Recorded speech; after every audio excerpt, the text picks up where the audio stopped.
আরেকটি বিষয় আমরা দেখছি যে রাজনীতিতে একটা জোট করার প্রক্রিয়া চলছে, অর্থাৎ জামাত এবং এনসিপি চাইছে বড় এক ধরনের একটা জোট গঠন করতে। অনেকে তারা ভিড়িয়েছেন, আবার অনেককে প্রস্তাবনা দিচ্ছেন, এরকম গুঞ্জন আমরা গণমাধ্যমে সোশ্যাল মিডিয়া সব জায়গায় দেখছি। পাশাপাশি বিএনপিও একটি বৃহত্তর জোটের কথা ভাবছে। এক্ষেত্রে এই জোটের রাজনীতির ক্ষেত্রে জামায়াত কি একটা চ্যালেঞ্জ হবে কিনা বিএনপির জন্য?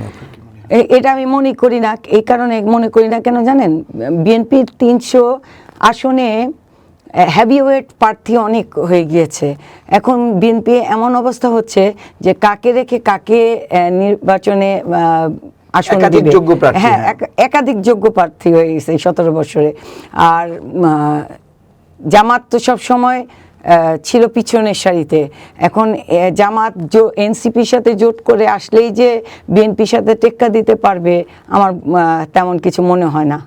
কারণ হয়তো বা হ্যাঁ, জোটে আইসা তারা বিরোধী দল হতে পারে, রাজনৈতিক দল না, সেটা আমরা সবাই জানি যে তারা সংগঠক ভালো। আমি তাদের অনেক কিছু তে অংশ নিয়েছি, অনেক মিটিংয়ে অংশ নিয়েছি, অনেক দাওয়াতে গিয়েছি।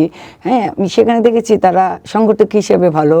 এবং তারা জেলে যখন কর্মীরা যেত তাদের জন্য তারা অনেক কিছু করত, সেগুলো শিক্ষণীয় ছিল। কিন্তু এর মানে এই না যে তারা বিএনপির সাথে পাল্লা দেওয়ার মতো অবস্থান রাখে না। বাংলাদেশে এখন রাজনৈতিক পরিস্থিতি যদি আমরা ওইভাবে দেখি, তাহলে ইসলামপন্থী দলের একটা উত্থান, এরকম একটা আশঙ্কা। আমি জানি না বাংলাদেশে কয় % ভোট এই মুহূর্তে আছে জামাতের।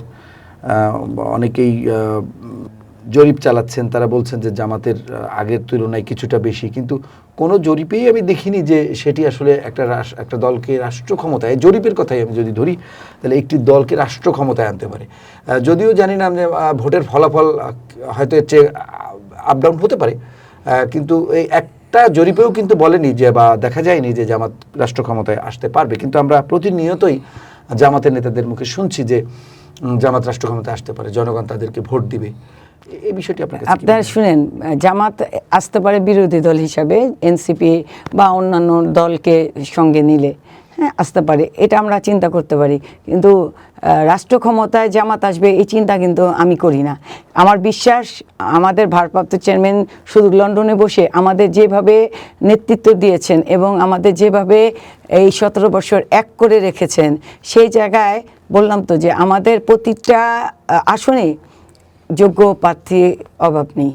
প্রার্থী অনেক আছে যোগ্য, যারা একজনকে না দিতে পারলে আরেকজনকে দিতে পারবে। এটা সম্পূর্ণ আমাদের লিডার সিদ্ধান্ত নেবে আমি মনে করি, এবং দলের যারা উপরের লেভেলে আছেন দায়িত্বে, তারা এই সিদ্ধান্তগুলো নেবেন। কিন্তু দেশের জনগণের কথা যদি বলি, তাহলে বলবো দেশের জনগণ ধানের বিকল্প কাউকে ভাবে না। এটা আপনি মুসলিমপন্থী বলেন আর হিন্দুত্ববাদী বলেন। এখন রিসেন্ট দেখছি জামাত হিন্দু সম্প্রদায়ের কিছু লোকদের টানছে। এটা যে কতটুকু তারা টেনে আনতে পারবে আমার দেখার বিষয়। কারণ আপনি নিজেও জানেন যে আমি সকল ধর্মের লোকদের নিয়ে কাজ করছি মাঠে। তা আমাদের মাঠটা কিন্তু খুব শক্তিশালী।